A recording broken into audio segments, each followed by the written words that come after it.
एक पुराना लफ्ज है इसके लिए, खड़खड़ा।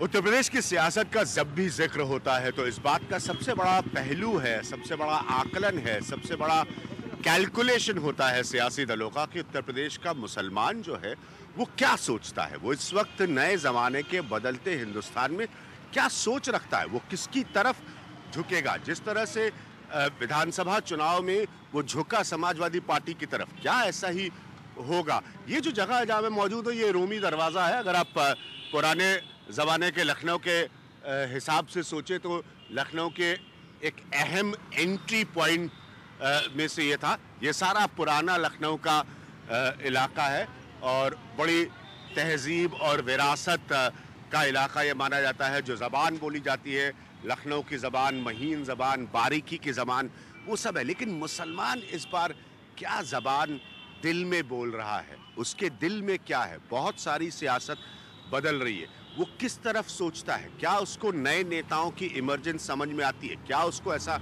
लगता है कि मायावती की तरफ ज़्यादा वो महफूज सुरक्षित महसूस करेगा, क्या मुलायम सिंह यादव उसके लिए आज भी सबसे बड़ा चेहरा है, उनके पुत्र के मुख्यमंत्री बनने के रिजीम से क्या वो डिसअपॉइंटेड है, निराश है।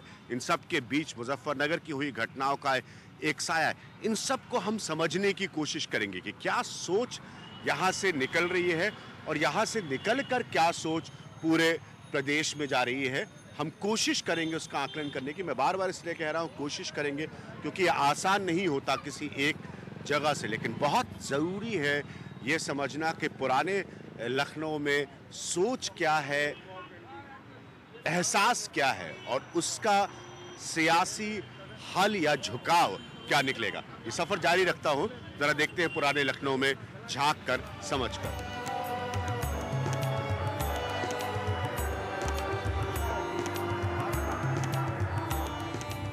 ये हमारे कैसर साहब हैं, हमारे कैसर भाई बड़े पुराने बाशिंदे हैं हमारे पुराने लखनऊ के। इनके साथ जरा इनकी बुलेट पर सफर किया जाए। सर चले भाई। हाँ, लखनऊ की सड़कों का लुत्फ और जरा मिजाज इनके जरिए समझने की कोशिश करते हैं। आप लोग आते रहिए भाई, सफर चले हमारा। बुलेट राजा, बुलेट राजा।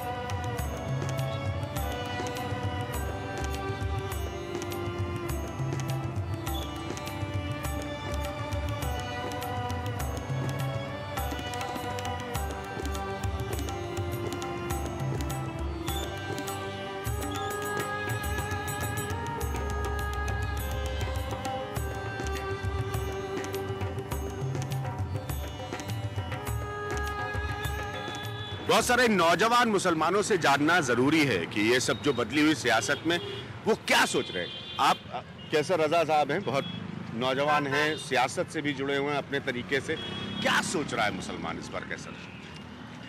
सर्वप्रथम तो मैं एक भारतीय नागरिक हूं और भारतीय नागरिक होने के नाते मैं ये सोचूंगा कि जितने भी हमारे मुसलमान भाई बंधु हैं उनको भारतीय नागरिक की निगाह से देखना चाहिए। ठीक है। और मैं नेता वोट बैंक की निगाह से क्यों देखते हैं उन्हें? नेता वोट बैंक की निगाह से देखते हैं तो वो उनका अपना आउटलुक है। यदि भारतीय नागरिक की निगाह से वोटर नेताओं को देखने का नजरिया अगर नेताओं के लिए रख लेगा तो नेता अपने आप उनको वोट बैंक की निगाह से देखना छोड़ देंगे और सही दिशा में कार्य करने लगेंगे। और इसके अलावा मैं आपको ये भी बता देना चाहता हूँ कि मैं एक ट्रेड यूनियन लीडर भी हूँ, मैं एक कर्मचारी संगठन से जुड़ा हुआ हूँ, तो मैं एक समाज को रिप्रेजेंट करता हूं, कर्मचारी समाज को रिप्रेजेंट करता हूं। हाँ। तो हम तो यही चाहेंगे कि जो भी राष्ट्रीय पार्टियां हैं यदि वो अपने मैनिफेस्टो में, चुनावी मैनिफेस्टो में कर्मचारी हित के लिए कोई एक अच्छी कोई बात लेकर के आती हैं, जैसे कि हमारे सांसद और एमएलएज अगर 2 महीने या 2 साल के लिए भी एमपी या सांसद हो जाते हैं तो उनको पेंशन मिलती है। और हमारी सरकार ने क्या काम किया, हमारी सरकार ने अपने जो 35 साल 40 साल की सेवा करके जो रिटायर होते हैं उनकी उन्हीं ने पेंशन बंद कर दी। तो सर्वप्रथम तो मैं ये कहूँगा कि बुढ़ापे में जो सहारा होता है पेंशन का, कर्मचारियों को उनको वो सहारा वापस करना चाहिए। तीसरी बात बहुत संक्षेप में, क्या क्या इस बार देश का मुसलमान जो है या उत्तर प्रदेश का मुसलमान खासतौर पर समझ नहीं पा रहा है कि किस दिशा में वो जाएगा, बीएसपी के साथ, कांग्रेस के साथ, बीजेपी के साथ, किसके भी साथ? ऐसा नहीं है कि मुसलमान नहीं समझ पा रहा है। वो बात अलग है कि वो आपको बता ना रहा हो। और मैं तो फिर यही कहूँगा कि मुसलमान, हम तो यही कह रहे हैं ना कि हम लोग जब इलेक्शन आता है तो हम लोग हर चीज़ को हम लोग कास्ट और क्रीड पे आ जाते हैं और रिलीजन पे आ जाते हैं। भी हम लोग को ये कतई भूल जाना चाहिए। हम लोग के सामने अभी देश के आगे जो समस्याएं हैं, समस्याओं को देखते हुए वोट करना चाहिए। हिंदू मुस्लिम कास्ट क्रीड रिलीजन के ऊपर वोट नहीं करना चाहिए। भ्रष्टाचार को देखना चाहिए। हमारा जो कर्मचारी समाज है उसके लिए सरकार को बेहतर सुविधाएं, बेहतर स्कीम्स लानी चाहिए और इसी से देश तरक्की करेगा। हिंदू मुसलमान करते रहेंगे तो देश तरक्की नहीं करेगा। बहुत बढ़िया इनका कहना है कि उसी देश तरक्की करेंगे। हिंदू मुसलमान वाला जो पॉइंट है इसको बंद करने की जरूरत है।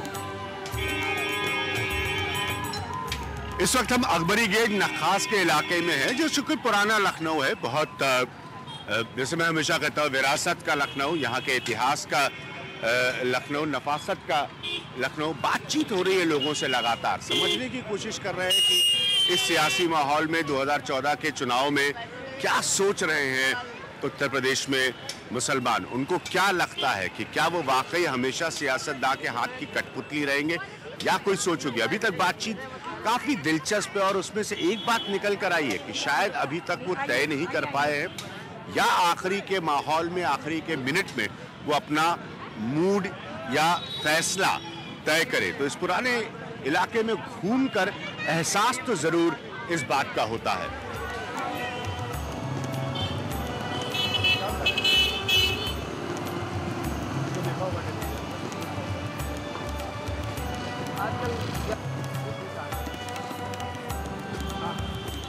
अभी भी मुस्लिम समाज को एक वोट बैंक की तरह सियासतदान जो है इस्तेमाल करते हैं। आप मानते हैं इस बात को? वो तो सभी जानते हैं, आप भी जानते हैं, सारी दुनिया जानती है सर, कि वोट बैंक की तरह इस्तेमाल करते हैं। इस बार क्या सोच रहे हैं, उनके मन में क्या सोच है, कुछ आप अगर शेयर कर सकते हैं अगर आपको लगता हो। देखिए किसी के मन में क्या है कोई नहीं बता सकता है। हाँ। लेकिन ये तो जब सामने आते तब पता चलता है कि किसके दिल में क्या है। लेकिन सियासत के हिसाब से, मतलब वोट डालने की, जैसे मैं सियासत कहता हूँ, पॉलिटिकल पार्टीज की बात नहीं कर रहा हूँ, कोई डर, कोई फियर होता है? डर क्या, आजकल डर क्या, डर तो किसी के दिल में नहीं है और डर सबके दिल में रहता है। उसमें यह रहता है कि आदमी जो है अपने हिसाब से जिसका दिल चलता है जिधर उधर वोट डालता है आदमी। और क्या, समाजवादी पार्टी के जिससे 2012 में जब यहाँ पर चुनाव हुए थे तो उनको बहुत वोट पड़ा था। इस बार भी उनके लिए वही सिचुएशन रहेगी? ये तो कोई नहीं बता सकता है, सिर्फ अल्लाह बता सकते हैं। क्योंकि सारा निज़ाम आदमी बनाता है लेकिन आदमी देखता है एकदम से आदमी फेल हो गया, दूसरा पास हो गया। ये कोई नहीं बता सकता है, सारा कोई नहीं कर सकता है। चैलेंज कोई नहीं करता। बड़ी बढ़िया बात उनकी कि सारा निज़ाम आदमी बनाता है, कौन पास हो गया कौन फेल हो गया ये नहीं पता लगता। बहुत बहुत शुक्रिया बात करने के लिए।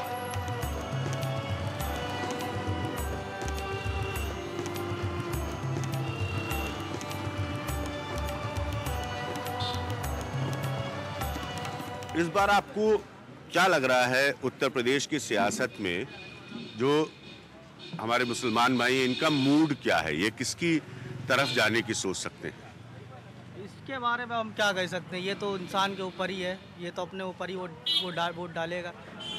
बस ये है कि अभी तक जितने भी आए हैं किसी ने इंसानों के बारे में सोचा ही कहाँ, सब अपने ही बारे में सोचा। हाँ, ये मैं हमेशा कहता आया हूँ, बहुत सालों से अपने लेखों में लिखता हूँ कि खाली वोट के तौर पर इस्तेमाल करते हैं। मुसलमान हो चाहे जो, जनता को हमेशा जो है सिर्फ मिसगाइड किया है और उसके अलावा और कुछ नहीं किया है। बस जो भी आता है अपने लुभाने अपने दिखाता है, ये कर देंगे वो कर देंगे, उसका होता कुछ नहीं बह रहा। जैसे समाजवादी पार्टी की सरकार है, ये बड़े बड़े घोषणाएं करती हैं, आपको लगता है कुछ इन्होंने जमीन पर करके दिया मुसलमानों के लिए? अभी तक तो किसी के बारे में नहीं सुना कि किसी ने कुछ किया हो या कुछ किया होता तो दिखता भी, तो फिर आपको पूछने की जरूरत ही ना पड़ती किसी से। सही बात है, क्योंकि दिखेगा तो आप खुद ही उसके बारे में सबको बता देंगे। और जो करता है उसके बारे में दिखाना नहीं पड़ता कि वो अपने आप सबके सामने आ जाता है एक दिन। बहुत बहुत शुक्रिया भैया। और एक आध लोगों से और कोई दिक्कत नहीं, आइए हम अंदर होके आते हैं। यहाँ आके पूछ लेता हूँ, बताइए क्या लगता है आपको इस बार उत्तर प्रदेश की सियासत में? कुछ ये लोग कर रहे हैं, बड़े बड़े वादे कर रहे हैं, पूरी नेतागिरी का पीक है इस वक्त, घोषणाओं का। भारत का भाग ही वादा बन गया है। हाँ। वादे ना पूरे होना, वादे ना पूरे होंगे।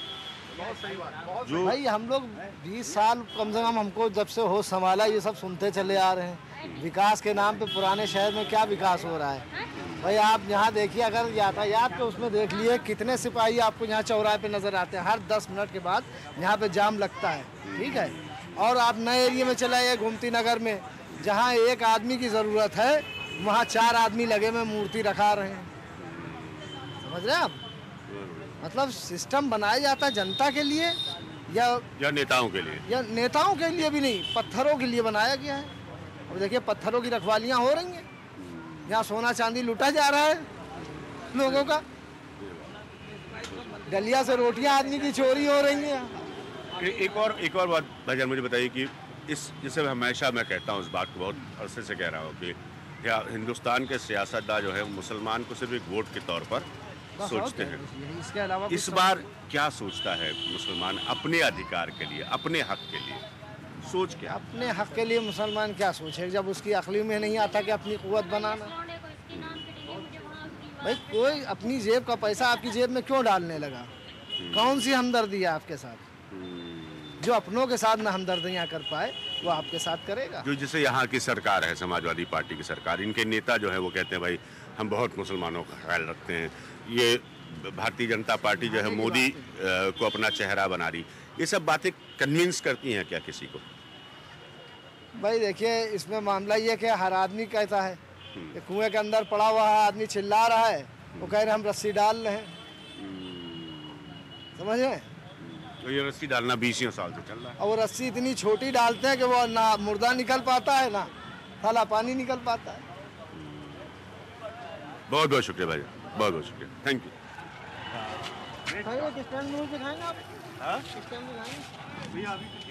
क्या सोच रहा है इस बार?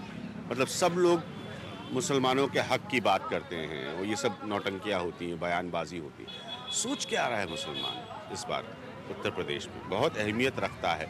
आधे लोग, हम सब जानते हैं, कड़वी सच्चाई है कि आधे सियासतदान जो है इस मुल्क के, वो सियासत की गणित बैठाती इस चक्कर में है कि आपका वोट हासिल हो जाए, और करते फिर कुछ नहीं।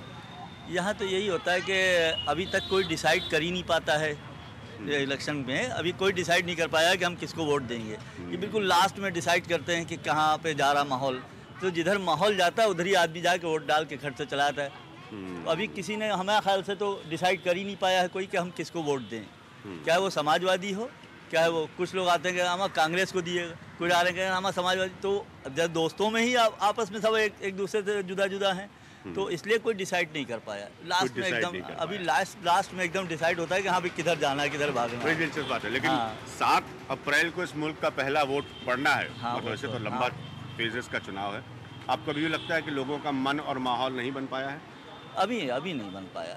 अभी तो कुछ काफ़ी लोग आते हैं मेरे पास, काफ़ी लोग आते हैं, तो कोई हम अपनी कांग्रेस को याद देना है, फिर हम अपनी नहीं समाजवादी सही है, फिर हमारी बसपा बहुत सही है। तो हर आदमी अपना अपना अलग उस पर जा रहा है। तो अभी कोई सही डिसाइड नहीं कर पाया कि किधर वोट दें हम। लास्ट में एकदम डिसाइड होगा, एक दिन पहले समझ लिए, तब होता है कि हाँ आदमी किधर वोट देगा, क्या करेगा, क्या नहीं करेगा, बिल्कुल लास्ट में। बहुत बहुत शुक्रिया। बड़ी इंपॉर्टेंट बात हुई, लास्ट में एक दिन पहले डिसाइड होगा। तो नेता अपनी कोशिश करते रहे, ये ना सोचे कि उन्होंने इनका मूड पढ़ लिया है। ये बहुत बहुत शुक्रिया भाईजान, बहुत बहुत शुक्रिया।